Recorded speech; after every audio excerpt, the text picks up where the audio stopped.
Hello everyone, this is Sabita Sunkara, and in the previous videos we looked at the production challenge faced in enterprise ETL systems, right? So now let's answer the next interview question. How would you design an enterprise grade ETL architecture? So in real world projects, simply moving data from source to target is not enough. So a good ETL architecture must be scalable, reliable, fault tolerant, easy to monitor, and capable of handling millions of records every day. So let's understand the complete architecture step by step. So let's start with the business problem. So organizations receive data from multiple sources such as databases, flat files, APIs, and SCS applications, right? So every day huge volumes of data arrive from different systems. So because of this, we face several production challenges like data quality issues, job failures, interruptions, and restart requirements. Business users expect accurate reports on time. So our ETL architecture must ensure reliability, scalability, and zero data loss. So now let's look at the actual architecture. So everything starts with the source systems where data comes from operational databases, files, APIs, and enterprise applications. So the data first moves into the landing or staging layer. Here we simply store the raw data exactly as received without applying any transformations. This helps preserve the original data for auditing and troubleshooting. So next comes the validation framework. Here we perform data quality checks, validate business rules, verify mandatory fields, and separate valid and invalid records.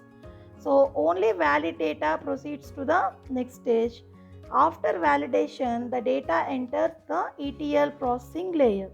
So this is where we perform transformations, business rules, lookups, standardization, cleaning, and enrichment to prepare the data for reporting. If any error occurs during processing, the error handling and retry framework captures detailed error information, retries failed batches or steps, and resume processing further from the exact failure point without reprocessing successful data. So every ETL execution is then recorded in the audit framework where we log execution status, row counts, duration, metrics, and complete execution history for troubleshooting and compliance.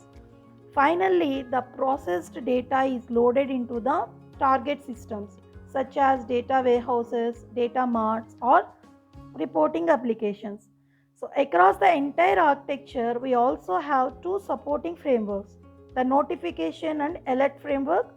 So, the metadata and configuration framework. Here, notification and alert framework automatically sends email or Microsoft Teams alerts for success, failures, warnings, and SLA breaches. Then, metadata and configuration framework stores centralized configurations, parameters and mappings, file layouts, validation rules, and respins, making the ETL process high configurable without changing code. Then end to end data flow. Now we have to understand how it will be executed. The ETL process begins when a file arrives in the landing folder. The system verifies the file's existence and logs its arrival. Next, validation checks are performed to identify valid and invalid records. So the ETL engine then processes valid records by applying transformations, cleaning, and business rules. If an error occurs, detailed error information is captured. The retry mechanism automatically retries failed batches based on predefined configurations. So every execution is logged into audit tables with complete metric row counts. Notifications are sent to the support team for success, failure, or warning scenarios. Finally, dashboards provide complete visibility into job status, So SLA compliances, trends and execution metrics. So an enterprise ETL solution is incomplete without proper monitoring, right?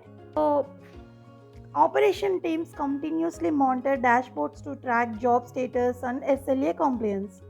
So then after, SQL agent jobs are monitored for scheduling, dependencies and failures. After that, audit logs help analyze batch execution, row counts and processing duration. After that, the error logs capture error codes, messages, failed batches and retry attempts. Then the performance metrics such as throughput, load duration, wait time and resource usage help identify bottlenecks. Then finally, alerts notify support teams immediately whenever failures or SLA breaches occur. So the overall objective is proactive monitoring, faster issue detection, then quicker resolution and zero data loss. If the question is asked in an interview, you can answer like this. Then, in my projects, I design ETL architecture using modular and generic frameworks. So, data first lands in a stage layer where raw data is preserved. A validation framework ensures only quality data moves forward. The ETL processing layer performs business rules, transformations, and enrichment. Then the error handling and retry mechanisms capture failures and resume processing from the point of failure. So, a comprehensive audit framework records every execution with row counts, duration, and status, notification service alert, support team about failures and SLA breaches, while a metadata driven configuration framework makes the solution flexible and easy to maintain. This architecture provides scalability, fault tolerance, operational visibility, and reliable data processing for enterprise environments. Then we have completed the SQL interview series. Now let's move the next level, that is enterprise data engineering interview questions. In this series, we will cover real world production scenarios, architectures, cloud technologies, ETL pipelines, Snowflake, Databricks, Azure Data Factory, and interview questions commonly asked for 5 plus or to 15 plus years experienced data engineers. Don't forget to like, share, subscribe, and follow for more questions with real production use cases. Thank you.